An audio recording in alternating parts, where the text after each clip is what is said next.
All right, I have another graph, and I need to find its equation. And when I look at this thing, I say that looks very much like a logarithmic function. It's got that increasing but concave down, that increasing slowly kind of growth, an asymptote of the y-axis. These are all characteristics of a logarithmic function. So it might help me to make a XY chart, XY table, and help me fit a log function to this. So I can't plug in 0. I have an asymptote at 0. So my first integer that I could plug in is a 1. And my y value when x is 1 is 0. And then my next integer point would be this one right here. Looks like 3, 1. And those look like my only two integer points.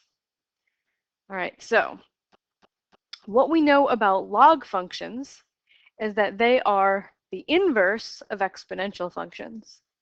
And inverses just switch the role of input and output. So it may be easier to think of an exponential function and then write its inverse. So if I switch x and y, so I have 0, 1, 1, 3, if these are now my inputs, and these are my outputs, I can pretty easily fit an exponential function to this, where my base is 3. So this would say x equals 3 to the y. So I plug in a 0 for y and I get 1, plug in a 1 for y and I get 3, x equals 3 to the y.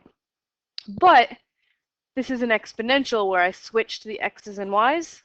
So to go back to the inverse, to put the x's and y's back, I would have to solve this equation for y, and I can do that using a logarithm.